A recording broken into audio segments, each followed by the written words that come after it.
കുട്ടികൾക്ക് ട്രെയിനിങ് കിട്ടി. കുട്ടികൾക്ക് ലഭിച്ചിരിക്കുന്ന ട്രെയിനിങ് എന്താണ് എന്ന് പേരൻസ് അറിയുക എന്നുള്ള ഉദ്ദേശത്തോടു കൂടിയാണ്. അപ്പോൾ ഈ പേരന്റിംഗ് സെഷൻ നടക്കുമ്പോൾ ഞാനിവിടെ പറയാൻ ഉദ്ദേശിക്കുന്ന ചില കാര്യങ്ങളിൽ ഒരു പ്രധാനപ്പെട്ട കാര്യം എന്ന് പറയുന്നത് എന്താണ് കുട്ടികൾക്ക് ഞങ്ങൾ ഇവിടെ കൊടുത്തത് എന്നുള്ളതാണ്. പേരന്റിംഗ് എന്ന് പറയുന്ന ഈ ഒരു പ്രോഗ്രാം ഇവിടെ ചെയ്യുമ്പോൾ വില്യം വേർഡ്സ്വർത്തിന്റെ മനോഹരമായിട്ടുള്ള ഒരു കോട്ട് എന്റെ മനസ്സിലേക്ക് ആദ്യം കടന്നു വരും. ആ കോട്ട് എന്താണെന്ന് ചോദിച്ചു കഴിഞ്ഞാൽ child is the father of മാൻ എന്നുള്ള ആ കോട്ട്, മനുഷ്യന്റെ പിതാവാണ് കുട്ടി എന്നുള്ള ആ കോട്ട്, അതൊരു ബ്യൂട്ടിഫുൾ ആയിട്ടുള്ള ഒരു കൊട്ടേഷൻ ആയിട്ടാണ് എനിക്ക് തോന്നാറ്.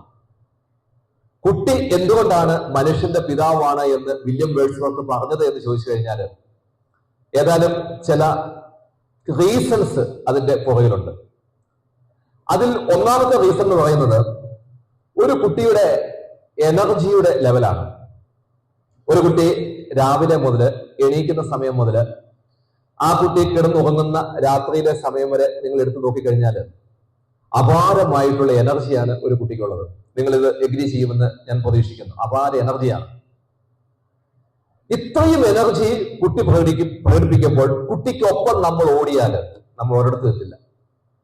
അല്ലെങ്കിൽ ഓടി നോക്കൂ, കുട്ടി കളിക്കുന്ന കളികളൊക്കെ നമ്മൾ കളിച്ചാൽ, കുട്ടി സംസാരിക്കുന്ന അത്രയും നമ്മൾ സംസാരിച്ചു കഴിഞ്ഞാൽ ഒരു കാരണവശാലും കുട്ടിയുടെ 7 അയൽവക്കത്ത് നമ്മൾ എത്തില്ല. അതിന്റെ അർത്ഥം എന്ന് പറയുന്നത് നമ്മളെക്കാളും ഫിസിക്കൽ എനർജി ഉള്ള ഒരാളാണ് ആര്? നമ്മുടെ കുട്ടി.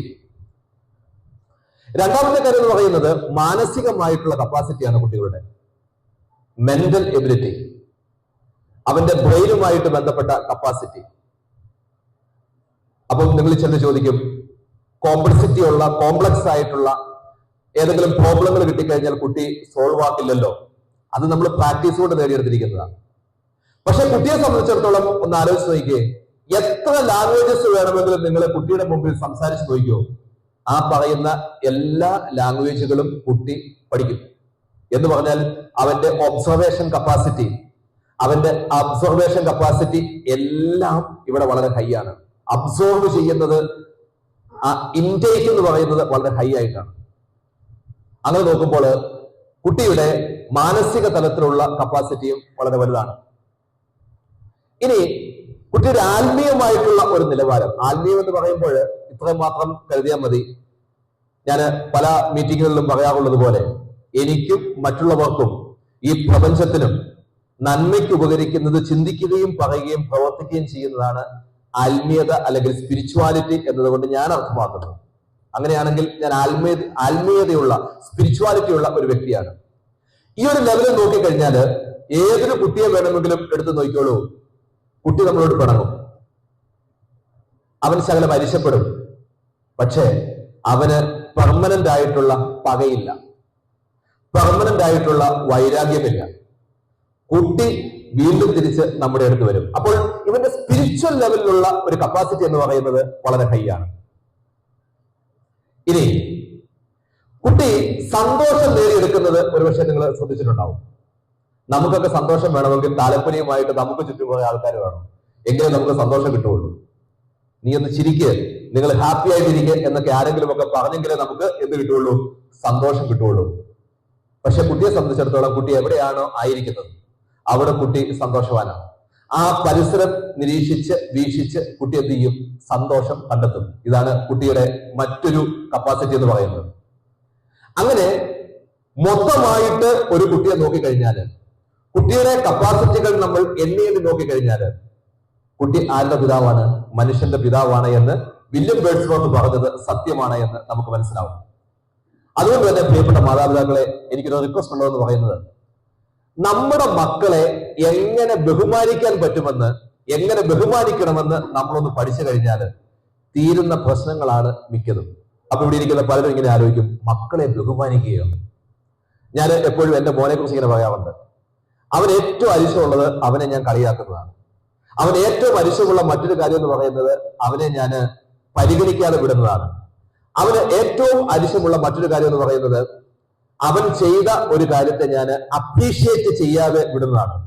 ഈ കാര്യങ്ങളൊക്കെ കാണുമ്പോൾ ഇവന് വല്ലാത്ത കലിപ്പ, ഇവൻ വല്ലാതെ വയലന്റ് ആവും. അപ്പൊ ഞാൻ പറയും, നീ നന്നായിട്ട് ചെയ്തു, നീ മിടുക്കനാണ്.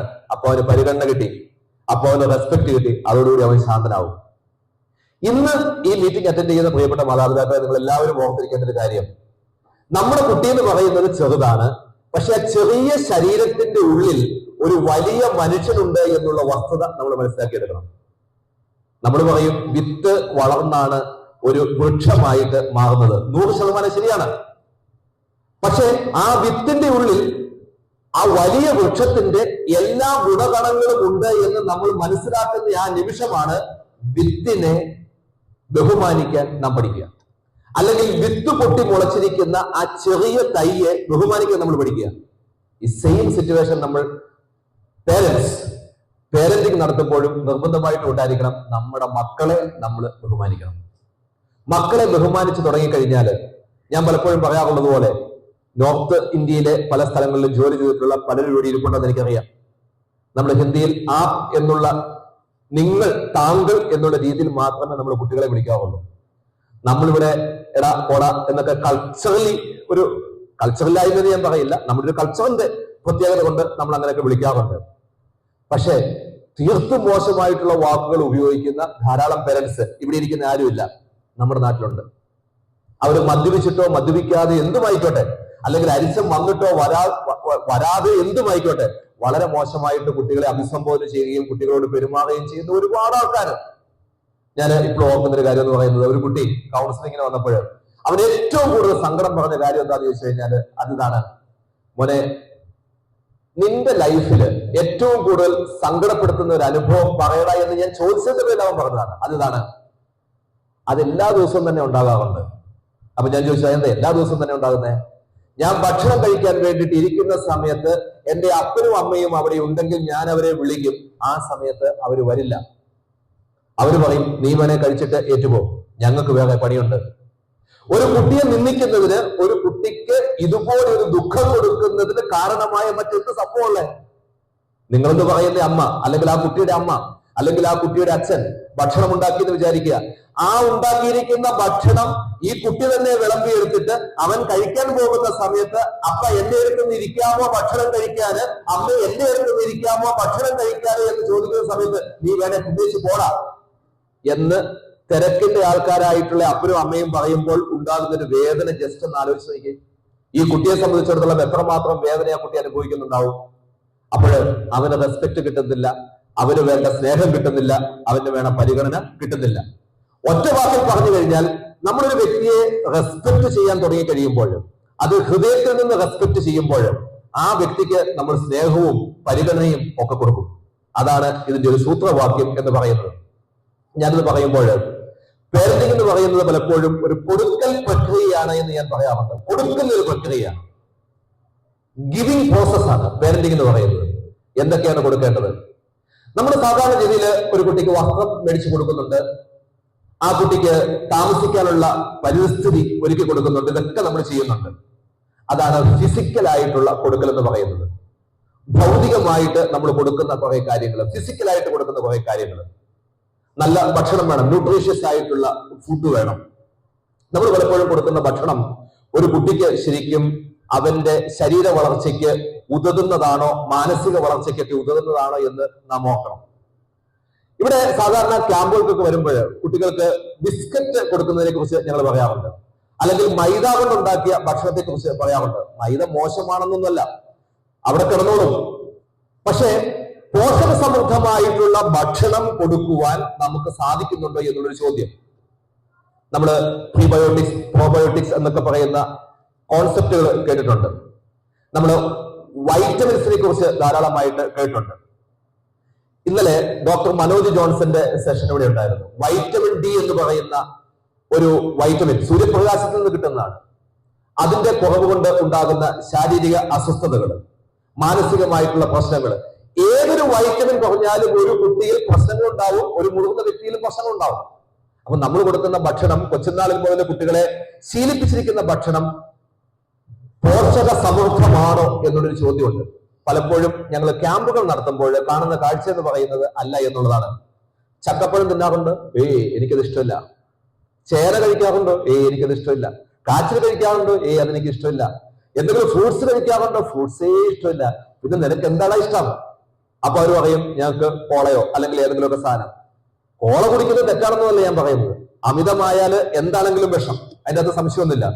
എങ്കിൽ പോലും ഈ കുട്ടികൾക്ക് പോഷക സമൃദ്ധമായിട്ടുള്ള ഈ പഴയങ്കഞ്ഞി എന്ന് പറയുന്നൊരു സാധനം നമ്മളൊക്കെ എന്താണ് പണ്ട് നമ്മുടെ ചെറുപ്പകാലത്ത് കുടിച്ചിട്ടുണ്ട്.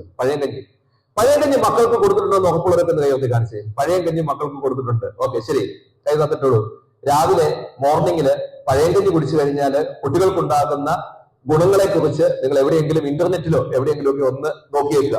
നോക്കിക്കഴിയുമ്പോൾ കൃത്യമായിട്ട് കിട്ടും. എന്താണ് അതിൻ്റെ അകത്ത് കുറച്ച് മോരും കൂടി ഒഴിച്ചാലോ, അതിൻ്റെ അകത്ത് ഒന്നോ രണ്ടോ കാന്താരി മുളകും കൂടി ഒന്ന് പൊട്ടിച്ച് ഇട്ടാലോ, ഒരു ഇത്തിരി ഇന്ദുപ്പും കൂടി അതിൻ്റെ അകത്ത് ഇട്ട് കഴിഞ്ഞാലോ.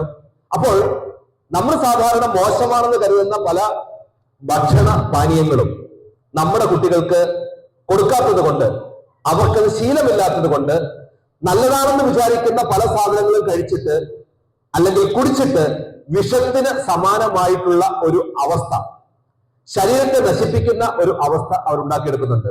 അപ്പൊ ഇതൊന്ന് മനസ്സിൽ വെച്ചുകൊണ്ട് നിങ്ങളുടെ കുട്ടികൾക്ക് എന്ത് ഭക്ഷണം കൊടുക്കണം എന്നുള്ളത് ഒന്ന് ചിന്തിച്ചെടുക്കുന്നത്, അല്ലെങ്കിൽ ആരോടെങ്കിലും ഒക്കെ ഒന്ന് ചോദിച്ചിട്ട് അതിന് വേണ്ട ഒരു കാര്യം ചെയ്തെടുക്കുന്നത് നല്ലതായിരിക്കും. മറ്റൊരു കൊടുക്കൽ എന്ന് പറയുന്നത് അവന് ആവശ്യമുള്ള ഡ്രസ്സ് ഉൾപ്പെടെയുള്ള താമസ സൗകര്യം ഉൾപ്പെടെയുള്ള കാര്യങ്ങളൊക്കെയാണ്. നമ്മൾ സാധാരണ രീതിയിൽ ഡ്രസ്സൊക്കെ കൊടുക്കുമ്പോൾ ഞാൻ ചോദിക്കാറുണ്ട്, അവന് ഇഷ്ടമുള്ള ഡ്രസ്സാണ്? ഒരുവിധമൊക്കെ അതെ. നമ്മൾ എല്ലാ ഇഷ്ടങ്ങൾക്കും യെസ് പറയണമെന്ന് നിർബന്ധമില്ല.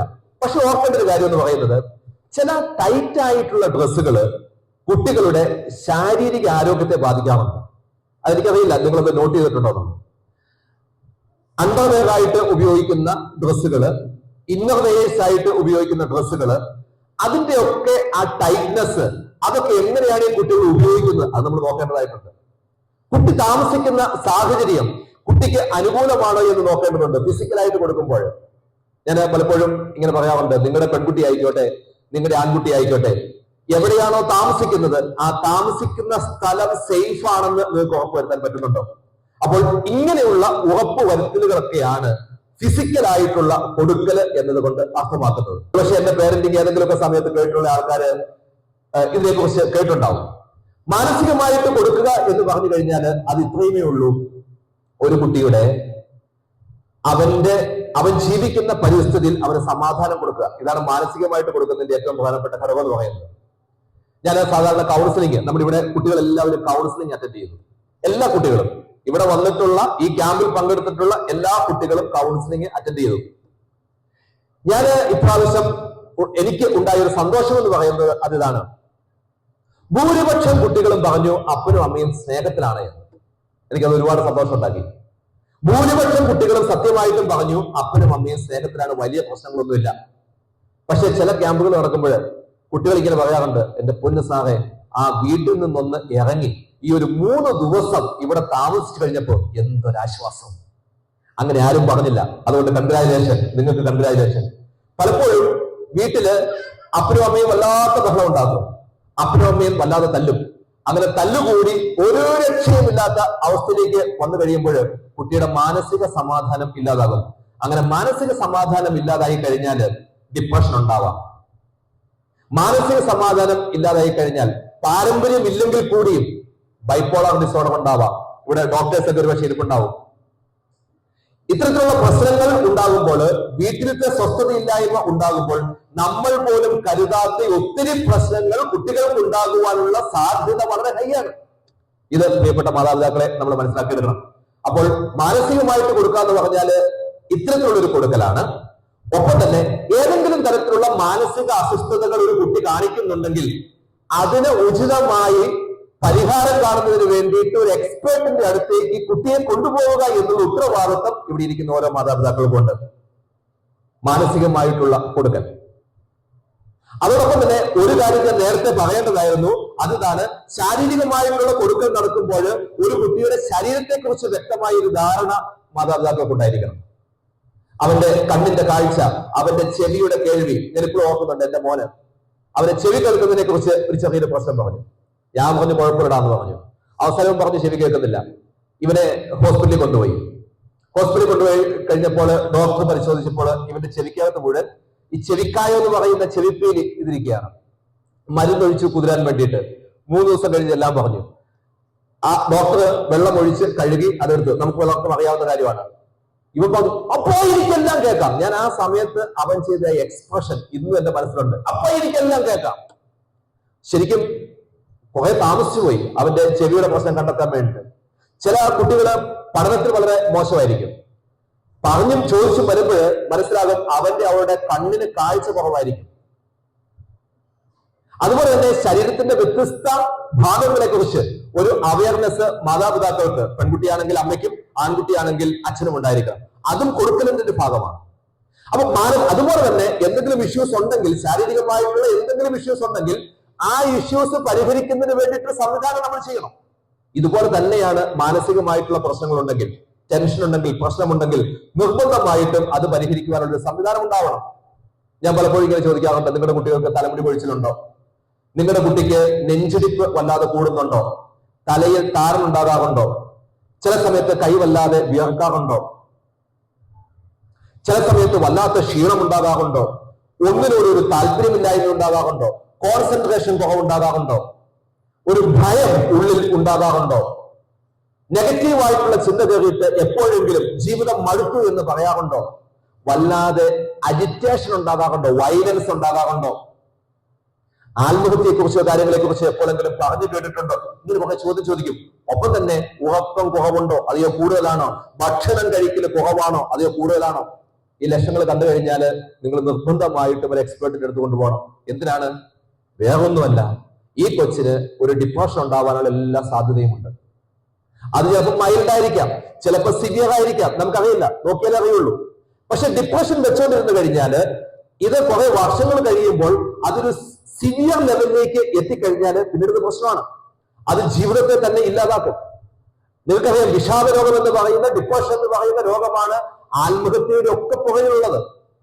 പെട്ടെന്നുള്ള കാരണങ്ങൾ പലതും ഉണ്ടാവാം. പക്ഷെ ഈ വ്യക്തി വിഷാദ രോഗത്തിലൂടെയാണ് കടന്നു പോകുന്നതെങ്കിൽ ഇത് പ്രശ്നമാകും. നിങ്ങൾ ഓർക്കേണ്ട കാര്യം എന്ന് പറയുന്നത്, ഇത് മുതിർന്നവർക്കും ഉണ്ടാവാം, കുട്ടികൾക്കും ഉണ്ടാവാം. അതുകൊണ്ട് എല്ലാ സമയങ്ങളിലും കൗൺസിലിംഗ് എന്ന് പറയുമ്പോൾ, ഞാനൊരു കൗൺസിലറാണ് എന്ന് കൂടി നിങ്ങൾക്കറിയാം.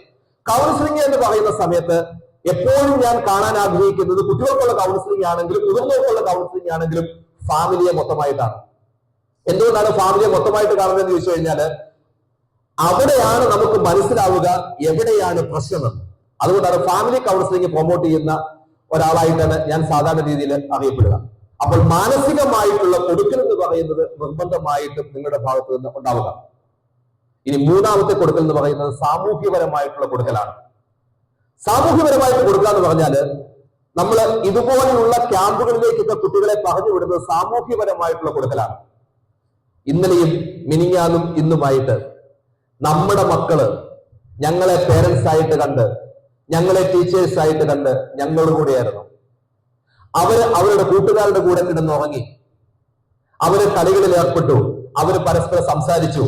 1-2 പ്രാവശ്യമൊക്കെ ചെറിയ ഉന്തും തള്ളുമൊക്കെ ഉണ്ടായി. അത് അവര് തന്നെ സോൾവ് ചെയ്തു. സാമൂഹ്യപരമായിട്ടുള്ള കൊടുക്കല്. ഈ സാമൂഹ്യപരമായിട്ടുള്ള കൊടുക്കലിന്റെ ഭാഗമായിട്ട് ചെറിയ വണ്ടുകളൊക്കെ അവിടെ വന്നു. വണ്ട് വന്നപ്പോൾ അതിനെ തൂത്ത് കളഞ്ഞിട്ട് വളരെ കൂളായിട്ട് കിടന്ന് ഉറങ്ങി. സാമൂഹ്യപരമായിട്ടുള്ള കൊടുക്കലാണ്. പരിസ്ഥിതിയോട് ഇണങ്ങി ജീവിക്കുവാൻ നമ്മുടെ മക്കളെ പ്രാപ്തരാക്കുന്ന അവസ്ഥ. 4 വാക്ക് സ്റ്റേജിൽ കയറി നിന്ന് പറയാൻ നമ്മുടെ മക്കൾ റെഡിയായി. സാമൂഹ്യപരമായിട്ടുള്ള കൊടുക്കൽ.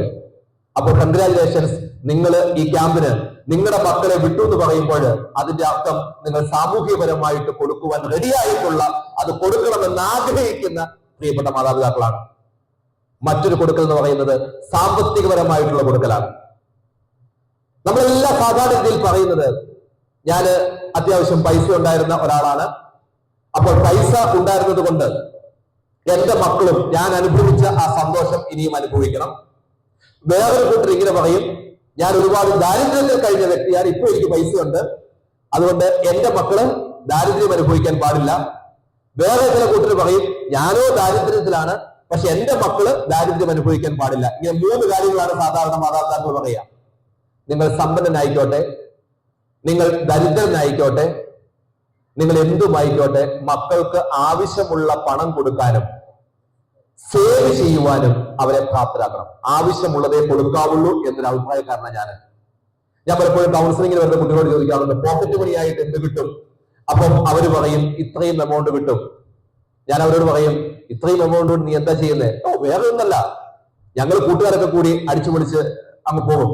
അപ്പൊ 7ാം ക്ലാസ്സിൽ പഠിക്കുന്ന ഒരുത്തരോട് ഞാൻ ചോദിച്ചു, നീ എന്ത് അടിച്ചുപൊളിയാണ് നടത്തുന്നത്? അപ്പൊ അവൻ പറഞ്ഞു, ബിസ്ക്കറ്റ് മേടിക്കും, ജ്യൂസ് മേടിക്കും. പിന്നെ എന്റെ ഒരു കൂട്ടുകാരൻ അവന് അപ്പന്റെ പോക്കറ്റിൽ നിന്ന് സിഗരറ്റ് എടുത്ത് വലിച്ച് പഠിച്ചിട്ടുണ്ട്, അതുകൊണ്ട് അവനൊരു സിഗരറ്റ് ഞങ്ങൾ മേടിച്ചു കൊടുക്കും. നീ വലിക്കൊണ്ട് ഞാനങ്ങനെ ഒന്നും ചെയ്യത്തില്ല. അപ്പൊ ഇവര് എപ്പോഴാണ് സിഗരറ്റ് വലിയിലേക്ക് പോകുന്നത് എന്ന് നമുക്കറിയില്ല. ഇവർ ഇപ്പം മേടിച്ചു കൊടുക്കുന്നതേ ഉള്ളൂ. അവൻ ബുദ്ധിയുള്ളവനാണെങ്കിൽ പോവില്ല. എന്തുകൊണ്ടാ ബുദ്ധിയുള്ളവനാണെങ്കിൽ പോവില്ല എന്ന് പറഞ്ഞാൽ അവന്റെ ശരീരത്തെ തന്നെ അവൻ നശിപ്പിക്കുന്നല്ലേ, അതുകൊണ്ട് അവൻ പോവില്ല. പക്ഷെ നമുക്ക് ഉറപ്പ് പറയാൻ പറ്റില്ല ഇവൻ പോവില്ലയോ. അതുകൊണ്ടാണ് ഞാൻ പറയുന്നത്, നിർബന്ധമായിട്ട് സാമ്പത്തികമായിട്ടുള്ള കൊടുക്കൽ എന്ന് പറയുന്നത് സേവിങ്സിന് പ്രാധാന്യം കൊടുക്കുന്ന ഒരു സംഭവമാണ്. എന്ന് പറഞ്ഞാല് കയ്യിൽ കിട്ടുന്ന പൈസയുടെ അല്ലെങ്കിൽ നമുക്ക് കിട്ടുന്ന പൈസ അത് എത്രമാത്രം സേവ് ചെയ്യാൻ പറ്റുമെന്നുള്ള ഒരു ചോദ്യം ഇവന്റെ മുമ്പിലേക്ക് കൊടുക്കുകയും അതിനു വേണ്ടിയിട്ട് ബാങ്ക് അക്കൗണ്ടുകളും കാര്യങ്ങളും ഒക്കെ തുറന്നു കൊടുക്കുകയും സേവിങ്സിന്റെ വ്യത്യസ്ത രീതികൾ കുട്ടിക്ക് മനസ്സിലാക്കി കൊടുക്കുകയും ചെയ്യുന്ന ഒരു രീതിയാണ് എന്ന് പറയുന്നത് സാമ്പത്തികമായിട്ടുള്ള കൊടുക്കൽ എന്ന് പറയുന്നത്. അടുത്ത കൊടുക്കൽ എന്ന് പറയുന്നത് സ്പിരിച്വൽ ആയിട്ടുള്ള കൊടുക്കലാണ്. ഞാൻ നേരത്തെ സൂചിപ്പിച്ചിരുന്നു, സ്പിരിച്വാലിറ്റി എന്ന് പറയുന്നത് ഞാൻ ചിന്തിക്കുകയും പറയുകയും പ്രവർത്തിക്കുകയും ചെയ്യുന്ന കാര്യങ്ങൾ എനിക്കും മറ്റുള്ളവർക്കും ഈ സമൂഹത്തിന്റെയും നന്മയ്ക്ക് വേണ്ടിയിട്ട് ഉപകരിക്കണം എന്നുള്ള പൊതുവായ തത്വം. അനാഥാലയങ്ങളിൽ നമ്മുടെ മക്കൾ പോയിട്ടുണ്ടോ? മാനസികമായി വിഭ്രാന്തി അനുഭവിക്കുന്ന മനുഷ്യന്മാർ താമസിക്കുന്ന സ്ഥലത്ത് പോയിട്ട് ഈ പിള്ളേര് അവർക്ക് എന്തെങ്കിലും ഭക്ഷണം കൊടുത്തിട്ടുണ്ടോ? അങ്ങനെ കൊടുക്കുന്നില്ല എങ്കിൽ എന്ത് സംഭവിക്കും? വഴി സൈഡിൽ ഇരിക്കുന്ന ഭിക്ഷക്കാരനെ കാണുമ്പോൾ ഇതെന്ത് കോലമാണെന്ന് ഈ പിള്ളേര് പറയും. ചില ജീവികളൊക്കെ മരത്തിൽ ഇങ്ങനെ കയറി പോകുന്ന നമുക്ക് കാണാം, ഓന്ത് ഉൾപ്പെടെയുള്ള ജീവികളൊക്കെ. അതിനെ കാണുമ്പോഴൊക്കെ ഇവന്മാര് കല്ലെടുത്ത് ആഞ്ഞെറിയും. കാരണം പ്രപഞ്ചത്തെ സ്നേഹിക്കാന് മനുഷ്യനെ സ്നേഹിക്കാന് നമ്മൾ പറഞ്ഞു കൊടുക്കുന്നില്ല. വൃക്ഷങ്ങള് വെട്ടുമ്പോൾ ഇവന് വലിയ സന്തോഷമായിരിക്കും. കാരണം എന്താണ്? ഇവൻ പ്രപഞ്ചത്തെ സ്നേഹിക്കാൻ പഠിക്കുന്നില്ല. ചുറ്റും കടലാസ് വലിച്ചെറിയുമ്പോൾ ചപ്പ് ചവറിന്റെ കൂമ്പാരം ഉണ്ടാകുമ്പോൾ ഇവന്റെ മനസ്സിൽ ഒരു പ്രശ്നം ഉണ്ടാവില്ല. നമുക്കൊക്കെ വാഗമൺ എന്ന് പറയുന്ന ഒരു സ്ഥലം അറിയാം. വാഗമണിൽ പോയിട്ട് വരുന്ന കൈവൃത്തി കാണിച്ച വന്ന സന്തോഷം. കേരളത്തിലെ ഏറ്റവും വൃത്തികെട്ട സ്ഥലങ്ങളിൽ ഒന്നാണ് വാഗമൺ എന്ന് ഞാൻ പറയും. പ്രകൃതി മനോഹാരിത കൊണ്ടല്ല, അവിടെ കൂട്ടിയിട്ടിരിക്കുന്ന ചപ്പും ചവറും കൊണ്ട്. നിങ്ങൾ ആ വഴിയെ കയറി പോകുമ്പോൾ എല്ലാ സ്ഥലങ്ങളിലും എന്ത് കാണാം? പ്ലാസ്റ്റിക് കടലാസുകൾ കൂടിക്കിടക്കുന്നത് കാണാം. എന്റെ ചോദ്യം ഇത്രയും മാത്രമാണ്. ഞാൻ പലപ്പോഴും, ഞാനും വൈഫും കൊച്ചും കൂടി പോകുന്ന സമയത്ത് ഞാൻ പലപ്പോഴും ഇങ്ങനെ പറയാറുണ്ട്, എന്തൊരു ഗതികേടാണ് നമ്മുടെ അവസ്ഥ. കേരളത്തിലെ ഏറ്റവും നല്ല ടൂറിസ്റ്റ് പ്ലേസുകളിൽ ഒന്ന് ഏതാണെന്ന് ചോദിച്ചു കഴിഞ്ഞാൽ വാഗമൺ എന്ന് പറയും. ഇരുമിഴപ്പൂച്ച എന്ന് പറയുന്ന സ്ഥലമുണ്ട്. അവിടെ നിങ്ങൾ ഒരു പക്ഷെ പോയിട്ടുണ്ടാവും. ലേശം താഴോട്ട് നിങ്ങൾ ഇറങ്ങിക്കഴിഞ്ഞാൽ ഏതെങ്കിലും ഒരു ചെരുവിലേക്ക് ഒന്ന് കാലെടുത്ത് വെച്ച് കഴിഞ്ഞാൽ അവിടെ മദ്യക്കുപ്പികൾ പൊടിച്ചു. മദ്യം കഴിച്ചോ? എതിരല്ലല്ലോ, ആരും എതിരല്ലല്ലോ. പക്ഷെ എന്തിനാണ് ഈ കുപ്പികൾ അവിടെ പൊട്ടിച്ചിരുന്നത്? അതിന്റെ അർത്ഥം എന്ന് പറയുന്നത് നമ്മൾ സ്പിരിച്വൽ ആയിട്ടുള്ള കൊടുക്കൽ കൊടുക്കുന്നില്ല എന്നുള്ളതാണ്. ഇവിടെ ഇത്രയും മാതാപിതാക്കൾ ഇരിപ്പുണ്ട്. ഈ ഇരിക്കുന്ന മാതാപിതാക്കളെ സംബന്ധിച്ചിടത്തോളം എന്റെ ഒരു റിക്വസ്റ്റ് എന്ന് പറയുന്നത്, നമ്മളാലാവുന്നത് നമ്മൾ ചെയ്യണമെന്ന് ഞാൻ പറയുന്നത്. സ്പിരിച്വൽ ആയിട്ടുള്ള കൊടുക്കൽ നിർബന്ധമായിട്ട് കുട്ടികൾക്ക് കൊടുക്കണം. അത് പള്ളിയിൽ പോയത് കൊണ്ടോ മോസ്കിൽ പോയത് കൊണ്ടോ അമ്പലത്തിൽ പോയത് കൊണ്ടോ ആവുന്നില്ല. എന്താണ് മറ്റുള്ള മനുഷ്യന്മാർക്ക് നന്മ ചെയ്യാൻ ആവശ്യമുള്ളത് എന്നുള്ളൊരു ചോദ്യമുണ്ട്. അത് കൊടുക്കാൻ നമുക്ക് പറ്റണം. അത് കൊടുക്കുമ്പോഴാണ് ശരിക്കും നമ്മുടെ സ്പിരിച്വൽ ആയിട്ടുള്ള കൊടുക്കൽ കൊടുക്കുക. അപ്പോൾ ഈ പറഞ്ഞ കൊടുക്കലൊക്കെ നമുക്ക് കൊടുക്കാൻ പറ്റിക്കഴിഞ്ഞാൽ നമ്മുടെ കുട്ടി മിടുക്കനാവും, നമ്മുടെ കുട്ടി മിടുക്കിയായിട്ട് വളരും.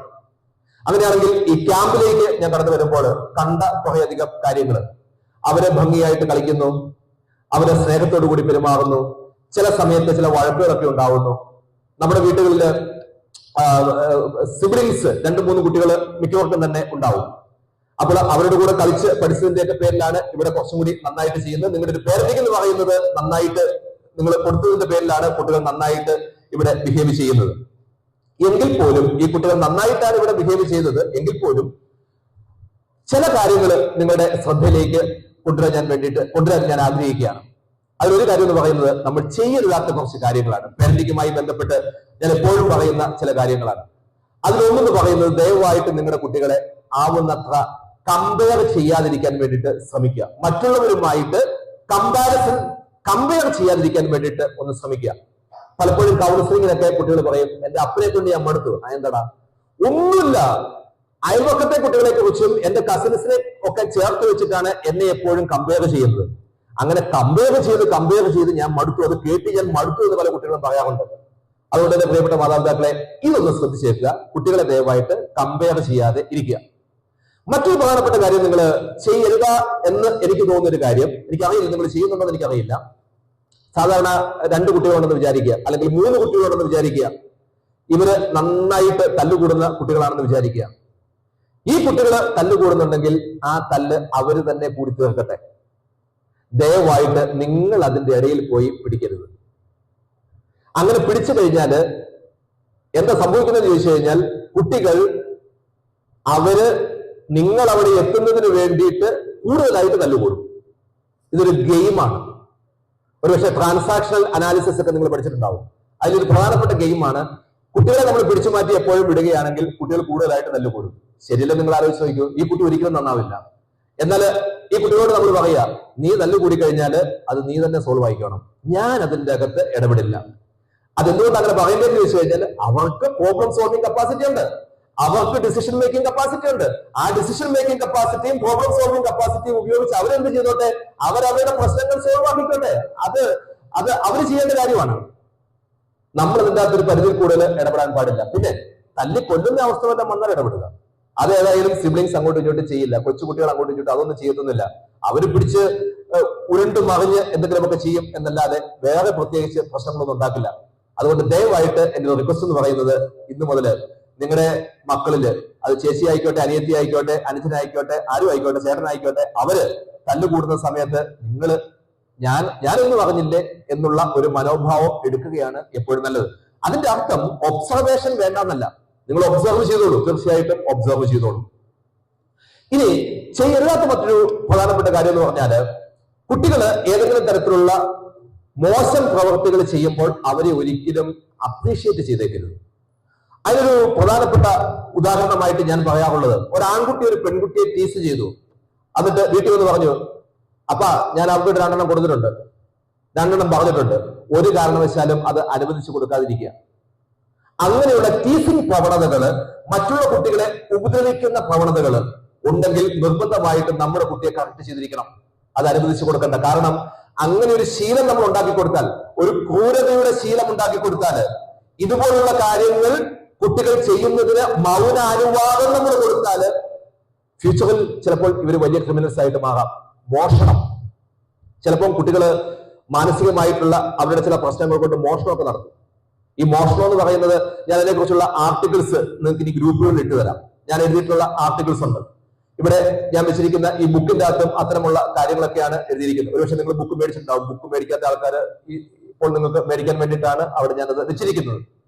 അപ്പോൾ ഈ മോഷണം എന്ന് പറയുന്നത്, അത് ആ കുട്ടി മനഃപൂർവ്വം ചെയ്യുന്ന ആവണമെന്നില്ല. ആ കുട്ടി പോലും അറിയാതെ ചെയ്യുന്ന കാര്യമായിരിക്കും. പക്ഷെ അതിനെ നമ്മൾ അംഗീകരിച്ചു കൊടുത്തു കഴിഞ്ഞാല്, നീ മിടുക്കനാണ് എന്നെങ്ങാനും പറഞ്ഞു കഴിഞ്ഞാൽ അത് കൂടുതലായിട്ട് ഉണ്ടാവാനുള്ള സാധ്യതയുണ്ട്. അതോടൊപ്പം തന്നെ ഏതൊരു ഇമോഷൻ ആയിക്കോട്ടെ, ആ ഇമോഷൻ അധികമായിട്ട് കുട്ടികൾ ഉപയോഗിക്കുന്നു എന്ന് കണ്ടു കഴിഞ്ഞാൽ, അവർ എക്സ്പ്രസ് ചെയ്യുന്നു എന്ന് കണ്ടു കഴിഞ്ഞാൽ, നിർബന്ധമായിട്ടും ഒരു തടയിടേണ്ടത് നമ്മുടെ ഉത്തരവാദിത്വമാണ്. ചില പിള്ളേര് വല്ലാത്ത അരിശക്കാരാണ്. മോനെ നീ അരിശം എവിടുന്ന് പഠിച്ചാന്ന് ചോദിച്ചു കഴിഞ്ഞാല്, എന്റെ അമ്മ വലിയ അരിശക്കാരിയാ, അപ്പനോട് ഭയങ്കരമായിട്ട് തട്ടിക്കയറും. മോളെ നീ എവിടുന്ന അരിശം പഠിച്ച്? അയ്യോ എന്റെ അപ്പൻ വല്ലാത്തൊരു അരിശക്കാരനാ, അപ്പനും അമ്മയും കൂടി അടിയെന്ന് പറഞ്ഞ ഒരു രക്ഷയില്ലാത്ത അടിയാണ് വേണ്ടി കിടന്ന് എന്ന് പറയും. അപ്പോൾ കുട്ടികൾ ഇത് കണ്ടുപഠിച്ചിട്ടാവും ഒരുപക്ഷെ അരിശക്കാരാവുക. അല്ലെങ്കിൽ കൂടിയും എല്ലാ ഇമോഷൻസും കുട്ടികളുടെ ഉള്ളിലുണ്ട്. കുട്ടി ജനിക്കുമ്പോൾ തന്നെ എല്ലാ ഇമോഷൻസും കുട്ടിയുടെ ഉള്ളിലുണ്ട്. നമ്മൾ കാണിച്ചു കൊടുക്കുന്ന കാര്യങ്ങൾ ട്രിഗർ ഫാക്ടറായിട്ട്, ഉത്തേജിപ്പിക്കുന്ന ഘടകമായിട്ട് മാറുന്നതേ ഉള്ളൂ. ഓർക്കേണ്ട കാര്യം, ഏത് ഇമോഷൻ ആയിക്കോട്ടെ അത് കുട്ടികൾ അമിതമായിട്ട് ഉപയോഗിക്കുന്നു എന്ന് കണ്ടു കഴിഞ്ഞാൽ ഒന്നെങ്കിൽ നിങ്ങളായിട്ട് തന്നെ കറക്റ്റ് ചെയ്യണം. മോനെ ഈ പരിപാടി ഇവിടെ നടക്കില്ല എന്ന് കൃത്യമായിട്ട് പറയണം. ഇനി അത് നിങ്ങൾക്ക് പറയാനും നിങ്ങൾക്കത് പ്രാവർത്തികമാക്കാനും പറ്റുന്നില്ലെങ്കിൽ നിർബന്ധമായിട്ട് ഒരു എക്സ്പേർട്ടിന്റെ സഹായം തേടണം. സ്നേഹവും അമിതമാവാൻ പാടില്ല, ദയയും അമിതമാവാൻ പാടില്ല, ഒരു കാര്യവും അമിതമാവാൻ പാടില്ല. അതുകൊണ്ടാണ് ഞാൻ പലപ്പോഴും ഇങ്ങനെ പറയാറുണ്ട്, ഒരു ഭാരതീയ ദർശനം അനുസരിച്ച് ഒരു മിഡിൽ പാത്തിലൂടെ പോയാൽ മതി. അമിത സ്നേഹം വേണ്ട, ഒട്ടുമേ സ്നേഹമില്ലാത്ത അവസ്ഥയും വേണ്ട, മിഡിൽ പാത്ത്. പ്രൊഡക്റ്റീവ് ആയിട്ടുള്ള ആങ്കർ നമുക്ക് നിർബന്ധമാണ്. ചെറിയ ഒരു അരിശം, നല്ല കാര്യങ്ങൾക്ക് വേണ്ടിയിട്ടുള്ള അരിശത്തിന് നമ്മൾ പറയുന്നത് പ്രൊഡക്റ്റീവ് ആങ്കർ എന്ന് പറയാം. എന്നാൽ നശിപ്പിക്കുന്ന തരത്തിലുള്ള അരിശമാണെങ്കിൽ ഡിസ്ട്രക്റ്റീവ് ആങ്കർ എന്ന് പറയും. പല പേരൻസും കുട്ടികളുടെ കാര്യത്തിൽ, പല കുട്ടികളും അത്തരത്തിലുള്ള പേരൻസിന്റെ കുട്ടികൾ പലപ്പോഴും ഡിസ്ട്രക്റ്റീവ് ആയിട്ടുള്ള ആങ്കറിന്റെ ആൾക്കാരാണ്. അത് പ്രശ്നമാണ്. അമിത അരിശം അത് നിങ്ങൾക്ക് എപ്പോഴും നിങ്ങൾക്ക് മനസ്സിലാവും. ചുമ്മാ ഒച്ചയിടും. ഇഷ്ടമില്ലാത്തൊരു കാര്യം കേട്ട് കഴിഞ്ഞാൽ ഭയങ്കരമായിട്ട് ബഹളം വെക്കും. നമ്മുടെ ചെവിയൊക്കെ പൊട്ടിപ്പോകുന്ന രീതിയിലായിരിക്കും പിള്ളേർ ബഹളം വെക്കുക. അതിന്റെ കാരണം എന്ന് പറയുന്നത് ഇതാണ്. ഈ കുട്ടികളുടെ ഉള്ളിലേക്ക് അത്തരത്തിലുള്ള ബഹളങ്ങൾ മാതാപിതാക്കളുടെ കയ്യിൽ നിന്ന് തന്നെ എത്തിയിട്ടുണ്ട്. അപ്പൊ നമ്മളാണ് ചെറിയ തോതിലെങ്കിലും ഒക്കെ കുറ്റക്കാർ. പക്ഷെ നമ്മളത് സ്റ്റോപ്പ് ചെയ്ത് കഴിഞ്ഞാൽ പ്രശ്നം സോൾവ് ആകും. ഉടനെ സോൾവ് ആവില്ല, കുറച്ചു കാലം കഴിയുമ്പോൾ സോൾവ് ആകും. അപ്പോൾ ഏതൊരു ഇമോഷൻ ആണെങ്കിലും അത് അധികമായിട്ട് ഉപയോഗിക്കുന്നതായിട്ട് കണ്ടു കഴിഞ്ഞാൽ നിങ്ങൾ നിർബന്ധമായിട്ട് പറയണം, ഈ പണി ഇവിടെ പറ്റില്ല എന്ന് പറയണം. അപ്പോൾ ഞാൻ പറഞ്ഞു വന്നത് ചെയ്യരുതാത്ത ചില കാര്യങ്ങളെ കുറിച്ചാണ്. ഇനി ഇവിടെ ഞാൻ നിങ്ങളുമായിട്ട് ഷെയർ ചെയ്യാൻ ആഗ്രഹിക്കുന്ന കാര്യങ്ങൾ നിങ്ങൾ നിർബന്ധമായിട്ടും ചെയ്യേണ്ട ചില കാര്യങ്ങളാണ്. നമ്മുടെ കുട്ടികളെ നീന്തൽ പഠിപ്പിക്കണം. എന്തിനാ നീന്തൽ പഠിപ്പിക്കുന്നേ? നമ്മുടെ കുട്ടികള് വെള്ളത്തിൽ വീണ് കഴിഞ്ഞാൽ അവിടുന്ന് കയറിപ്പോവാൻ അവർക്ക് കപ്പാസിറ്റി ഉണ്ടാവണം. നമ്മുടെ കുട്ടികളെ മാർഷൽ ആർട്സ് പോലെയുള്ള കാര്യങ്ങൾ നിർബന്ധമായിട്ടും പഠിപ്പിച്ചു കൊടുക്കണം. എന്തുകൊണ്ട്? കരാട്ടെ അല്ലെങ്കിൽ കളരിയോ അതല്ലെങ്കിൽ ജൂഡോയോ ഒരു കൊച്ചിന് അറിയാമെങ്കിൽ അവനൊരു കോൺഫിഡൻസ് ഉണ്ടാവും, അവർക്കൊരു കോൺഫിഡൻസ് ഉണ്ടാവും. ഈ കോൺഫിഡൻസ് എന്തിനു വേണ്ടിയാണ് എന്ന് ചോദിച്ചു കഴിഞ്ഞാല്, ഇത്തരത്തിലുള്ളൊരു കോൺഫിഡൻസ് ഉള്ള ഒരു കുട്ടിയെ വളരെ ഈസി ആയിട്ട് ആർക്കും ഒന്നും ചെയ്യാൻ പറ്റത്തില്ല. അവന്റെ ഉള്ളിൽ ആ കോൺഫിഡൻസ് ഉണ്ട്, ആ ധൈര്യമുണ്ട്, അവരുടെ ഉള്ളിൽ ആ കോൺഫിഡൻസ് ഉണ്ട്. അപ്പോൾ നീന്തൽ പഠിപ്പിക്കുക, അതോടൊപ്പം തന്നെ നിർബന്ധമായിട്ടും മാർഷൽ ആർട്സ് പോലെയുള്ള കാര്യങ്ങൾ കുട്ടികൾക്ക് പറഞ്ഞു കൊടുക്കുക, ആയോധന കലകൾ കുട്ടികളെ പഠിപ്പിക്കുക എന്നുള്ളത് വളരെ പ്രധാനപ്പെട്ടതാണ്. ഇന്ത്യയിലാണ് ഇത് കുറവുള്ളത്. നമ്മുടെ അയൽരാജ്യമായ ചൈനയിലേക്കോ അതല്ലെങ്കിൽ മറ്റ് പല രാജ്യങ്ങളിലേക്കൊക്കെ പോകുമ്പോൾ നിർബന്ധമായിട്ടും ഇതുപോലുള്ള ആയോധന കലകൾ കുട്ടികൾ പഠിച്ചിരിക്കണം. കേരളത്തിൽ ഇത് കൂടുതലുണ്ടായിരുന്നു, പക്ഷെ ആ കാലം മാറി. നമ്മൾ പലപ്പോഴും കളരി പഠിപ്പിക്കുന്ന ഒരു സിസ്റ്റം നമ്മുടെയൊക്കെ ചെറുപ്പകാലത്ത് നമ്മൾ കണ്ടിട്ടുണ്ട്, നമ്മളൊരു പക്ഷെ പഠിച്ചിട്ടുണ്ട്. പക്ഷെ നമ്മുടെ കുട്ടികള് എനിക്ക് തോന്നുന്നു ഇപ്പോൾ മിക്ക സ്കൂളുകളിലും കരാട്ടെ പോലെയുള്ള കാര്യങ്ങളൊക്കെ പഠിപ്പിക്കുന്നുണ്ട്. വളരെ നല്ലതാണ്. മറ്റൊരു കാര്യം നിങ്ങൾ ചെയ്യേണ്ടത്, നമ്മുടെ കുട്ടികളെ വിദ്യാഭ്യാസം ഏതായാലും നമ്മൾ കൊടുക്കും. നമ്മുടെ കുട്ടികൾക്ക് നമ്മൾ വിദ്യാഭ്യാസം കൊടുക്കാതിരിക്കില്ല.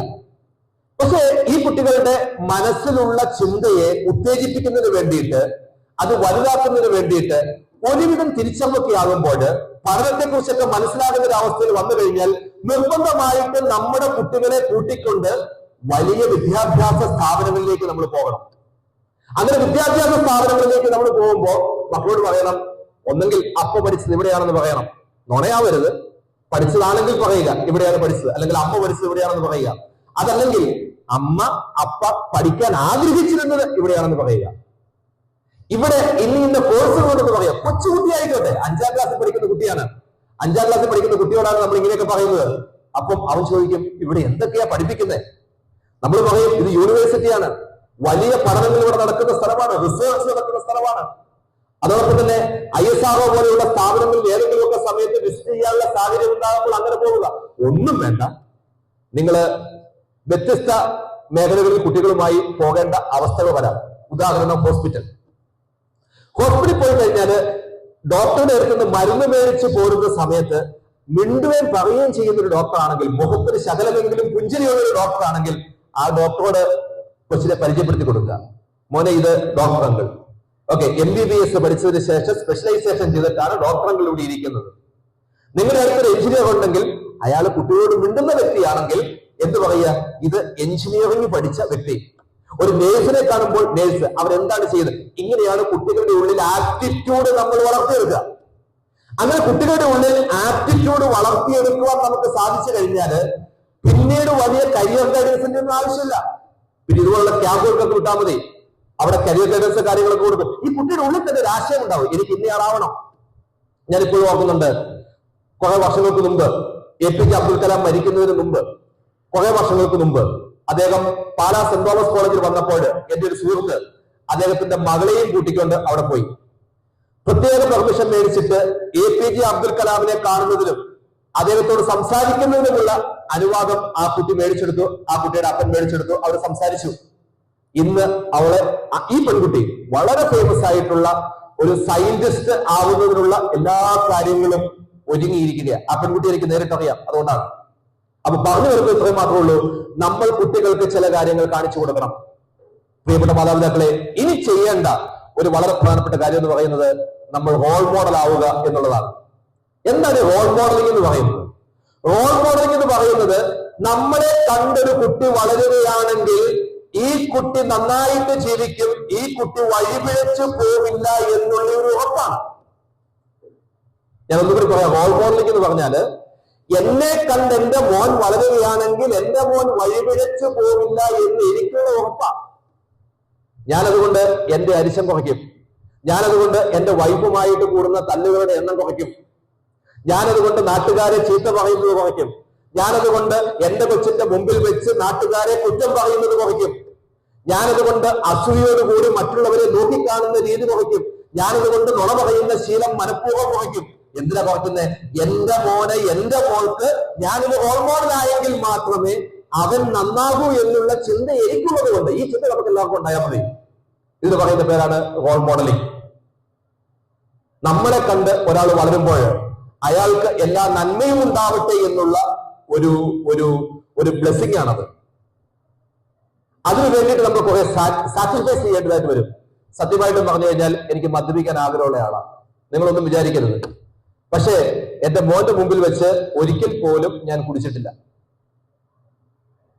ഇത് വളരെ സത്യമായിട്ട് പറയുന്ന കാര്യമാണ്. ഞാൻ മദ്യപിക്കാറുമില്ല. ഇനി മദ്യപിച്ചിട്ടുണ്ടെങ്കിൽ പോലും അത് അവന്റെ മുമ്പിൽ വെച്ച് ആവരുത് എന്നുള്ളത് എനിക്ക് നിർബന്ധമാണ്. ഞാൻ ഒരിക്കൽ പോലും സിഗരറ്റ് ലൈഫിൽ വലിച്ചിട്ടില്ല.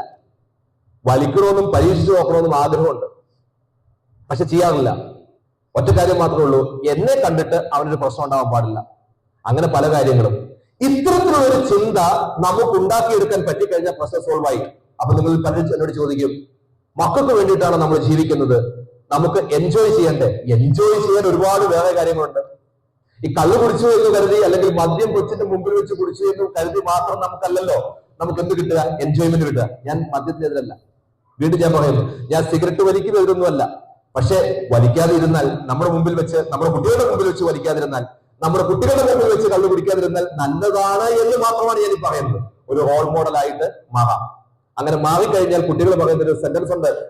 അത് ഒരു മൂവിയിൽ വളരെ ഫേമസ് ആയിട്ട് പറയുന്ന സെന്റൻസ് ആണ്. മൂവി നിങ്ങൾക്ക് ഓർമ്മ വരും ഞാൻ പറയുമ്പോൾ, എന്റെ അപ്പനാണ് എന്റെ ദൈവം, എന്റെ അമ്മയാണ് എന്റെ ദൈവം, എന്റെ അപ്പൻ പഠിപ്പിച്ച കാര്യങ്ങളാണിത്, എന്റെ അമ്മ പഠിപ്പിച്ച കാര്യങ്ങളാണിത്, എന്റെ അമ്മ പഠിപ്പിച്ച് എന്റെ അപ്പൻ പഠിപ്പിച്ച കാര്യങ്ങൾ ജീവിതത്തിൽ ഞാൻ പ്രാവർത്തികമാക്കി കഴിഞ്ഞാൽ ഒരിക്കലും എനിക്ക് പരാജയം പറ്റില്ല എന്ന് 100% എനിക്ക് ഉറപ്പുണ്ട് എന്നാര് പറയും? നമ്മുടെ മക്കൾ ഇന്റർവ്യൂ ബോർഡിന്റെ മുമ്പിൽ വെച്ചും അതല്ലെങ്കിൽ എവിടെ പോയാലും അവർ വിളിച്ചു പറയും. അങ്ങനെ വിളിച്ചു പറയുന്ന സമയത്ത് ഇന്റർവ്യൂ ബോർഡിലെ ആൾക്കാർ വിളിച്ച് നമ്മളോട് പറയും, ഇങ്ങനെയാ നിങ്ങളെ കുറിച്ച് നിങ്ങളുടെ അപ്പം പറഞ്ഞത്, നിങ്ങളുടെ മകൻ പറഞ്ഞത്, ഇങ്ങനെയാ നിങ്ങളെ കുറിച്ച് നിങ്ങളുടെ മോൻ പറഞ്ഞത്, നിങ്ങളുടെ മോള് പറഞ്ഞത്. അത് കേൾക്കുമ്പോൾ തീർച്ചയായിട്ടും നമുക്ക് വലിയ സന്തോഷം ഉണ്ടാകും. ആ സന്തോഷം ഉണ്ടാക്കിയെടുക്കുവാൻ നമുക്ക് സാധിക്കണം. പ്രിയപ്പെട്ട മാതാപിതാക്കളെ, ഞാൻ ദീർഘിപ്പിക്കുന്നില്ല. ഇന്നു മുതല് നല്ലൊരു മാതാവായിട്ട്, നല്ലൊരു പിതാവായിട്ട് ഓൾറെഡി ആണ് കേട്ടോ. ഇപ്പോൾ തന്നെ നല്ലൊരു മാതാവാണ്, നല്ലൊരു പിതാവാണ്, ഇപ്പോൾ തന്നെ നിങ്ങളാണ്. അപ്പോൾ വളരെ നല്ല മാതാപിതാക്കളായിട്ട് മാറുവാനും വളരെ നല്ല മാതാപിതാക്കളായിട്ട് കാര്യങ്ങൾ ചെയ്യുവാനും നിങ്ങൾക്ക് സാധിക്കട്ടെ എന്ന് ആത്മാർത്ഥമായിട്ട് ആശംസിക്കുന്നു. ഞാൻ ഇത് അവസാനിപ്പിക്കുന്നതിന് മുമ്പ് പെട്ടെന്ന് മനസ്സിലേക്ക് വന്ന ഒരു ചിന്ത കൂടി നിങ്ങളുമായിട്ട് ഷെയർ ചെയ്യാൻ എനിക്ക് ആഗ്രഹമുണ്ട്. ലേണിംഗ് ഡിസബിലിറ്റീസ് എന്ന് പറയുന്ന ഒരു പ്രശ്നം സാധാരണ രീതിയിൽ കുട്ടികൾക്ക് ഉണ്ടാകാറുണ്ട്. ലേണിംഗ് ഡിസബിലിറ്റീസ് നിങ്ങൾ കേട്ടുണ്ടാവും. ഡിസ്ലെക്സിയ എന്ന് പറയുന്നത് കേട്ടുണ്ടാവും, വായിക്കാനുള്ള ബുദ്ധിമുട്ട്. ഡിസ്ഗ്രാഫിയ എന്ന് പറഞ്ഞാൽ എഴുതാനുള്ള ബുദ്ധിമുട്ട്. ഡിസ്കാൽക്കുലിയ എന്ന് പറഞ്ഞാൽ കണക്ക് കൂട്ടാനുള്ള ബുദ്ധിമുട്ട്.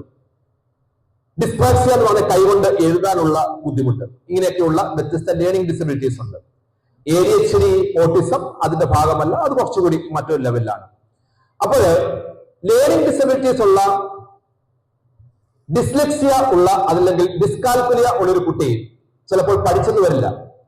മാത്തമാറ്റിക്സ് പഠിക്കണമെങ്കിൽ അതിനോടൊരു താല്പര്യം ഉണ്ടാവണം. അതുമായിട്ട് ബന്ധപ്പെട്ട ബ്രെയിനിന്റെ ഭാഗം സ്ട്രോങ് ആയിരിക്കണം. അവിടെ ഡിസബിലിറ്റീസ് ഉണ്ടാവാൻ പാടില്ല. അപ്പൊ ഡിസ്കാൽക്കുലിയ എന്ന് പറയുന്നത് ആ ഒരു പോർഷനിൽ പ്രശ്നമുള്ളതാണ്. അതുകൊണ്ട് അവർക്ക് മാത്സ് പലപ്പോഴും ബുദ്ധിമുട്ടായിരിക്കും. അപ്പൊ നമ്മുടെ കുട്ടികള് ചില സബ്ജക്റ്റുകൾ പഠിക്കാതെ വരുമ്പോൾ ദയവായിട്ട് അവരെ അണ്ടർ എസ്റ്റിമേറ്റ് ചെയ്യാതിരിക്കുക. അങ്ങനെ എന്റെ അപ്പൻ എന്നെ അണ്ടർ എസ്റ്റിമേറ്റ് ചെയ്തിരുന്നെങ്കിൽ ഒരിക്കൽ പോലും ഞാൻ ജീവിതത്തിൽ വിജയം കാണില്ലായിരുന്നു. കാരണം എനിക്ക് മാത്സ് ബുദ്ധിമുട്ടാണ്. അതിന്റെ അർത്ഥം നിങ്ങൾ ഇങ്ങനെ വിചാരിക്കുന്നത്, അയ്യേ ഇവരോടൊന്ന് സംസാരിക്കുന്നു, ഇവന് മാത്സ് ബുദ്ധിമുട്ടാണ്. അങ്ങനെയല്ല, മാത്സ് ഇപ്പോൾ എനിക്കറിയാം. പക്ഷെ ഞാൻ കൊച്ചുനാളിൽ പഠിച്ചുകൊണ്ടിരിക്കുന്ന സമയത്ത് മാത്തമാറ്റിക്സ് എന്ന് പറയുന്നത് എനിക്ക് വളരെ ബുദ്ധിമുട്ടായിരുന്നു. ഇപ്പോൾ അത്യാവശ്യം കാൽക്കുലേഷൻ കാര്യങ്ങളൊന്നും കുഴപ്പമൊന്നുമില്ല. എന്നാൽ എന്നെ സംബന്ധിച്ചിടത്തോളം സാധാരണ വ്യക്തികളുടെ ജീവിതത്തിൽ ഉണ്ടാവേണ്ട ഒരു റീസണിങ്ങിനേക്കാളും അതിനപ്പുറത്തുള്ള റീസണിങ് ഉണ്ട്. ഇതെന്റെ അപ്പൻ അറിയാമായിരുന്നു. പ്രോബ്ലം സോൾവിങ് ഹൈ ആയിട്ട് ഉണ്ട്, അതെന്റെ അപ്പൻ അറിയാമായിരുന്നു.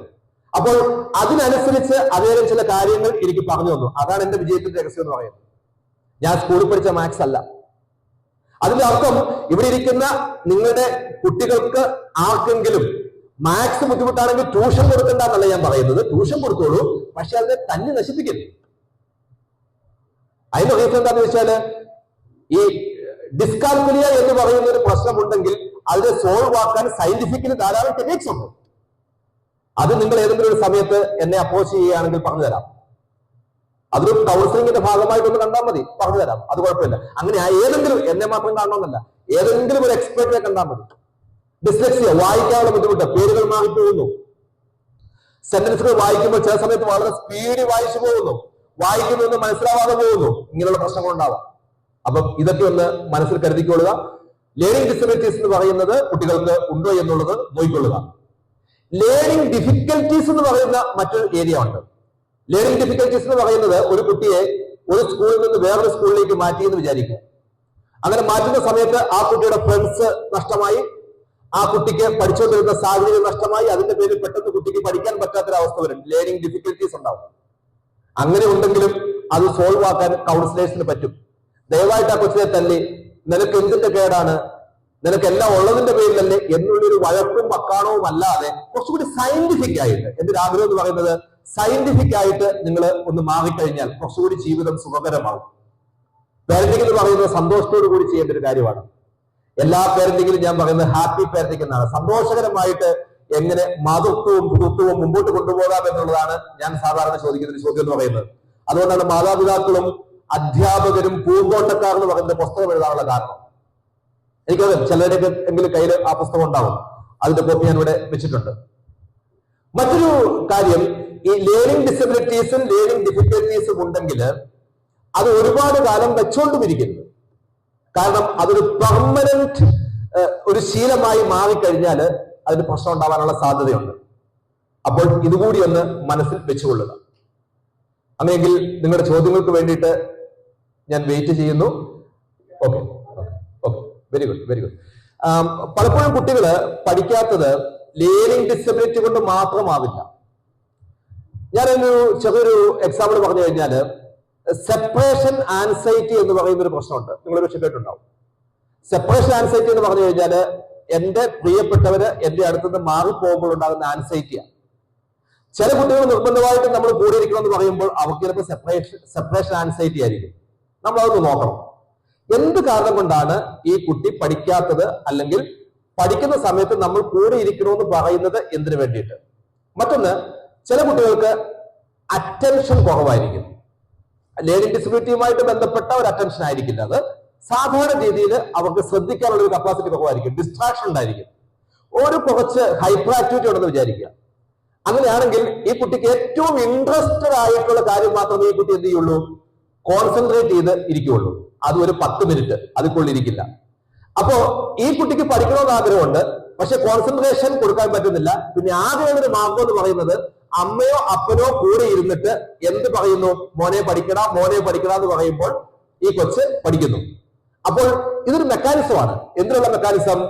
ഈ കൊച്ചിന് കോൺസെൻട്രേഷൻ കണ്ടിന്യൂസ് ആയിട്ട് കിട്ടുന്നതിന് വേണ്ടിയിട്ട് അപ്പനെ അമ്മേനെ അടുത്തിരുത്തുന്നു, എന്നിട്ട് എന്ത് ചെയ്യുന്നു, ഇവരെ കൊണ്ട് പറയിപ്പിക്കുന്നു, കൊച്ചു പഠിക്കുന്നു. അങ്ങനെയും ആവാം. ഇനി ലേണിംഗ് ഡിസബിലിറ്റീസ് ആണ് ശരിക്കും ഉള്ളത് എങ്കിൽ മനസ്സിലാക്കുന്നതിനുള്ള ചെറിയ ടിപ്സുകൾ ഞാൻ ഇവിടെ ക്വിക്കായിട്ട് അവതരിപ്പിക്കാം. ഡിസ്കാൽക്കുലിയ എന്ന് പറയുന്ന പ്രശ്നമാണെങ്കിൽ, മാത്സുമായിട്ട് ബന്ധപ്പെട്ട പ്രശ്നമാണെങ്കിൽ ഷേപ്പുകൾ ഐഡന്റിഫൈ ചെയ്യാൻ ബുദ്ധിമുട്ടായിരിക്കും. കാൽക്കുലേഷൻസ് എല്ലാം തന്നെ ബുദ്ധിമുട്ടായിരിക്കും. മാത്സ് എത്ര പറഞ്ഞു കൊടുത്താലും അവരുടെ തലയിലേക്ക് കയറുന്നതായിട്ട് കാണില്ല. ചിഹ്നങ്ങൾ മാറിപ്പോകാം. ഇത്രയും കാര്യങ്ങളൊന്ന് ക്വിക്കായിട്ട് നോക്കിക്കഴിഞ്ഞാൽ ഡിസ്കാൽക്കുലിയ ആണോ എന്ന് നമുക്ക് വളരെ ഈസി ആയിട്ട് മനസ്സിലാക്കാം. ചെറിയ പ്രോബ്ലംസ് പോലും സോൾവ് ആക്കാൻ ബുദ്ധിമുട്ടായിരിക്കും. ഡിസ്ലെക്സിയ, വായിക്കാനുള്ള ബുദ്ധിമുട്ട്, പേരുകൾ പ്രത്യേകമായിട്ട് വായിക്കാൻ ബുദ്ധിമുട്ടായിരിക്കും. ഒരു സെന്റൻസ് വായിക്കുന്ന സമയത്ത്, ഒരു പാരഗ്രാഫ് വായിക്കുന്ന സമയത്ത് പല വേർഡുകളും വായിക്കുന്നത് ആ വേർഡേ അല്ലായിരിക്കും. അണ്ടർസ്റ്റാൻഡിങ് എന്ന് വായിക്കേണ്ടതിന് പകരം ഔട്ട്വേർഡ് എന്ന് വായിക്കും. എന്ത് വേണമെങ്കിലും വായിക്കാം. അവർക്ക് വായി പോകുന്ന അവരുടെ മനസ്സിലുള്ള ഏതെങ്കിലും ഒരു വേർഡ് വായിക്കാം. അവിടെയുള്ള വേർഡായിരിക്കില്ല വായിക്കുക.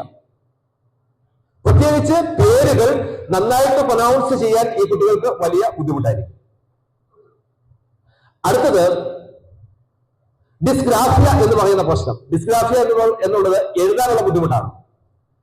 ലെറ്റേഴ്സ് തിരിഞ്ഞു പോവുക, എഴുതിന്റെ രീതിയിലായിരിക്കില്ല പലപ്പോഴും എഴുതുക, ക്ലാരിറ്റി ഉണ്ടാവില്ല. 21 നമ്മൾ എങ്ങനെ എഴുതുന്നത്? 2ഉം 1ഉം കൂടി 21. ഈ കുട്ടികൾ എഴുതുന്ന 1, 2 എന്നായിരിക്കും 21 എഴുതുക. നേരെ തിരിച്ചെഴുതും. അപ്പോ ഇങ്ങനെയൊക്കെയുള്ള സാധാരണ രീതിയിൽ ഉള്ള രീതികളല്ലാത്ത രീതികളിൽ കുട്ടികൾ കാര്യങ്ങൾ ചെയ്യുമ്പോഴാണ് നമ്മൾ എന്താണ് ഡിസ്ഗ്രാഫിയ ആണോ ഇല്ലയോ എന്ന് നമ്മൾ നോക്കേണ്ടത്. ഡിസ്പ്രാക്ഷൻ എന്ന് പറഞ്ഞാൽ കൈ ഇങ്ങനെ പിടിച്ചെഴുതുന്നത്. നമ്മൾ സാധാരണ രീതിയിൽ എഴുതുമ്പോൾ നേരെ പിടിച്ചല്ലേ എഴുതുന്നത്. അതിന് പകരമായിട്ട് കൈ ഇങ്ങനെയൊക്കെ പിടിച്ചെഴുതും. അങ്ങനെ എഴുതുകയാണെങ്കിൽ ആ കുട്ടികളെ നമുക്ക് എന്താണ് ഇത്തരത്തിലുള്ള ഒരു ലേണിംഗ് ഡിസബിലിറ്റി ഉണ്ട് എന്ന് വേണം നമുക്ക് കരുതുന്നതിന് വേണ്ടിയിട്ട്. ഇതോടൊപ്പം തന്നെ ഓട്ടിസത്തെ കുറിച്ച് ഒരു 2 വാക്ക് പറയാൻ കൂടി ഞാൻ ആഗ്രഹിക്കുക. ഓട്ടിസം, ഒരു കുട്ടിക്ക് ഓട്ടിസം ഉണ്ടെങ്കിൽ സമൂഹത്തിൽ ഇടപഴകുവാൻ ആ കുട്ടിക്ക് വല്ലാത്ത ബുദ്ധിമുട്ടായിരിക്കും. ഓട്ടിസ്റ്റിക് ക്യാരക്ടർ ആയിരിക്കും ആ കുട്ടിയുടേത്. അപ്പൊ സമൂഹത്തിൽ ഇടപഴകില്ല. സമൂഹത്തിൽ ഇടപഴകുവാനുള്ള ബുദ്ധിമുട്ടാണ് പ്രധാനമായിട്ടും എന്തെന്ന് പറയുന്നത് ഓട്ടിസം എന്നതുകൊണ്ട് അർത്ഥമാക്കുക. ADHD എന്ന് പറയുന്നത് കുട്ടി വളരെ ഹൈപ്പറായിരിക്കും, അറ്റൻഷൻ കൊടുക്കാൻ പറ്റുന്നില്ല, ഓടി നടക്കുന്നു, ചാടി നടക്കുന്നു, അങ്ങനെയുള്ള അവസ്ഥ. അതിന് പല ഗ്രേഡുകളുണ്ട്. ഇപ്പോൾ ധാരാളമായിട്ടുള്ള മെഡിസിൻ ഓട്ടിസം അല്ലെങ്കിൽ ADHD പോലെയുള്ള പ്രശ്നങ്ങൾക്കുണ്ട്. അതുകൊണ്ട് അത് പ്രശ്നമാക്കേണ്ട ആവശ്യമില്ല. അപ്പോ ഈ സിംറ്റംസ് കണ്ടു കഴിഞ്ഞാൽ ഒരു എക്സ്പെർട്ടിന്റെ അടുത്ത് പോയിട്ട് നോക്കുക.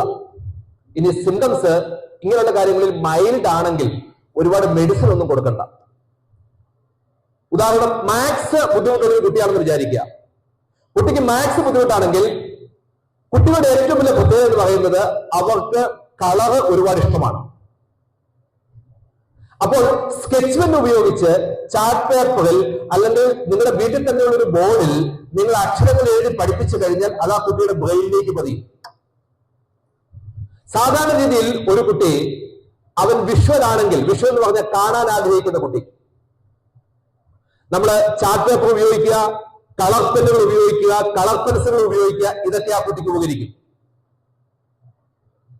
ചില കുട്ടികൾ ഓഡിറ്ററി ആയിരിക്കും, എന്ന് പറഞ്ഞാൽ കേൾക്കാൻ ആഗ്രഹിക്കുന്ന കുട്ടികൾ. അമ്മ പറ, അമ്മ എന്നോട് കഥ പറയുന്നത് പോലെ ഇതൊന്ന് പറഞ്ഞതാ, അമ്മ വായിച്ചു കേൾപ്പിക്കുക എന്നൊക്കെ പറയും. അങ്ങനെയാണെങ്കിൽ ആ കുട്ടികൾക്ക് ഓഡിയോസ് നന്നായിട്ട് ഉപകരിക്കും. നമ്മൾ പറഞ്ഞു കൊടുക്കുന്ന കാര്യങ്ങൾ ഈ കുട്ടികളുടെ ബ്രെയിനിലേക്ക് പെട്ടെന്ന് കയറും. ചില കുട്ടികൾ കൈനസ്തെറ്റിക്, ഫീൽ ചെയ്യുന്ന കുട്ടികളാണ്, ഫീലിങ്സ്.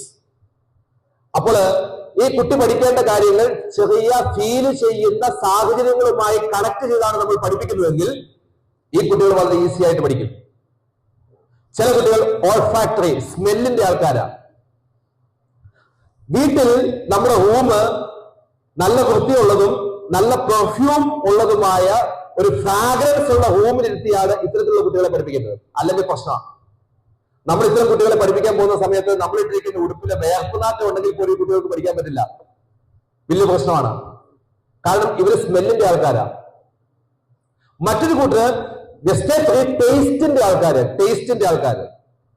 ഈ പിള്ളേർക്ക് നല്ല ഭക്ഷണം പാകം ചെയ്ത് കൊടുത്തു കഴിഞ്ഞാൽ ഈ പിള്ളേർ നന്നായിട്ട് പഠിക്കും. ആദ്യം ഒരു കാര്യം നോക്കുന്നത് നല്ല ഭക്ഷണം പാകം ചെയ്ത് കൊടുക്കാന്നുള്ളതാണ്. അപ്പോൾ കുട്ടികളുടെ വ്യക്തിത്വം മനസ്സിലാക്കി കുട്ടിയെ പഠിപ്പിച്ചാലും വളരെ ഈസി ആയിട്ട് കുട്ടികളുടെ അറ്റൻഷൻ നേടിയെടുക്കാൻ പറ്റുമെന്നുള്ളതാണ് ഞാൻ ഈ പറഞ്ഞതിന്റെ മറ്റൊരു അർത്ഥം എന്ന് പറയുന്നത്. അപ്പോൾ കുട്ടികളുടെ മാനസിക ശാരീരിക അവസ്ഥകൾ അറിയുക, അവർക്ക് ലേണിംഗ് ഡിസബിലിറ്റീസ് ഉണ്ടോ എന്ന് മനസ്സിലാക്കുക, ഞാൻ ഈ പറഞ്ഞു തന്ന സിംറ്റംസ് ഒക്കെ ഒന്ന് മനസ്സിലൂടെ കടത്തിവിടുക, ഒരു എക്സ്പെർട്ടിന്റെ സഹായം ആവശ്യമെങ്കിൽ തേടുക, ഈ കാര്യങ്ങളൊക്കെ ചെയ്യുക. നിങ്ങൾക്ക് പലപ്പോഴും അറിയാം, ലേണിംഗ് ഡിസബിലിറ്റീസ് ഉള്ള അല്ലെങ്കിൽ ഹൈപ്പർ ആക്ടിവിറ്റി ഉള്ള കുട്ടികളുള്ള വീടുകളിൽ അത്യാവശ്യ സാമ്പത്തിക സ്ഥിതിയും കാര്യങ്ങളും ഒക്കെ ഉണ്ടെങ്കിൽ അവര് ഇത് പ്രാവർത്തികമാക്കുന്നുണ്ട്. അത് പ്രാവർത്തികമാക്കാതെ പറ്റത്തില്ല. എന്ന് പറഞ്ഞാല് വീട്ടില് ഒരു റൂം ഉണ്ടായിരിക്കുക, കുട്ടികൾക്ക് പഠിക്കുന്നതിന് വേണ്ടിയിട്ട് ഉള്ള കളർ പെൻസിലുകളും ചാർട്ട് പേപ്പറുകളും ഓഡിയോ വിഷ്വൽ സംവിധാനങ്ങളും ഒക്കെ അവിടെ ഒരുക്കുക. ഇങ്ങനെയുള്ള കാര്യങ്ങളൊക്കെ ചെയ്തു കഴിഞ്ഞാൽ വളരെ ഭംഗിയായിട്ട് കാര്യങ്ങൾ മുമ്പോട്ട് പോകും. ഇത് പറയുമ്പോൾ ഒരു കാര്യം കൂടി എനിക്ക് നിങ്ങളുടെ ശ്രദ്ധയിലേക്ക് കൊണ്ടുവരാൻ ആഗ്രഹമുണ്ട്. ഇത് മൊബൈലിന്റെയും അതോടൊപ്പം തന്നെ മറ്റ് ഗാഡ്ജറ്റ്സിന്റെയും ഒരു കാലഘട്ടമാണ്. മൊബൈൽ ഉൾപ്പെടെയുള്ള TV ഉൾപ്പെടെയുള്ള ഇതുപോലുള്ള ഇലക്ട്രോണിക് ഉപകരണങ്ങൾ കുട്ടികൾ ധാരാളമായിട്ട് ഉപയോഗിച്ച് അഡിക്ഷനിലേക്ക് പോകുന്ന ഒരവസ്ഥയുമുണ്ട്. എന്റെ ഒരു റിക്വസ്റ്റ് എന്ന് പറയുന്നത്, നിർബന്ധമായിട്ടും ഇങ്ങനെയുള്ള കാര്യങ്ങൾക്ക് കുട്ടികൾ അഡിക്റ്റ് ആണെങ്കിൽ ഒരു പരിധിയിൽ കൂടുതൽ ബഹളം വെക്കാതെ ഒരു എക്സ്പെർട്ടിന്റെ സഹായം തേടുകയാണ് നല്ലത്. അവിടെ വെച്ച് കംപ്ലീറ്റ് ആ കൊച്ചിന്റെ രീതികളും കാര്യങ്ങളും നമ്മളൊന്ന് വിശകലനം ചെയ്യണം. ഞാൻ അത് എന്തുകൊണ്ടാണ് പറയുന്നതെന്ന് ചോദിച്ചു കഴിഞ്ഞാല്, ഈ കുട്ടിയുടെ മൊബൈൽ അഡിക്ഷൻ എന്ന് പറയുന്നത് ഒരുപക്ഷെ തുടങ്ങിയിരിക്കുന്നത് ഈ കൊച്ച് ഗർഭപാത്രത്തിൽ കിടക്കുന്ന സമയം മുതലാണ്. അങ്ങനെ ഒരു കൊച്ചിന്റെ മൊബൈൽ അഡിക്ഷൻ തുടങ്ങിയതിനെ നമ്മൾ ബഹളം വെച്ച് കൊച്ചിന്റെ കയ്യിൽ നിന്ന് മൊബൈൽ തട്ടിപ്പറിച്ച് മാറ്റിയിട്ട് കാര്യമില്ല. അപ്പോ ഇത് പേരൻസിൽ തുടങ്ങണം. അതുകൊണ്ടാണ് ഞാൻ പ്രത്യേകിച്ച് ഒരു സജഷൻ തരാത്തത് ഇവിടെ, മൊബൈൽ അഡിക്ഷൻ പോലെയുള്ള കാര്യങ്ങൾക്കൊക്കെ. അപ്പോൾ നിങ്ങൾ ശ്രദ്ധിക്കുക, TV, മൊബൈൽ പോലെയുള്ള കാര്യങ്ങളുടെയൊക്കെ അഡിക്ഷൻ ഉണ്ടെങ്കിൽ അങ്ങനെയുള്ള കാര്യങ്ങൾ ചെയ്യണം.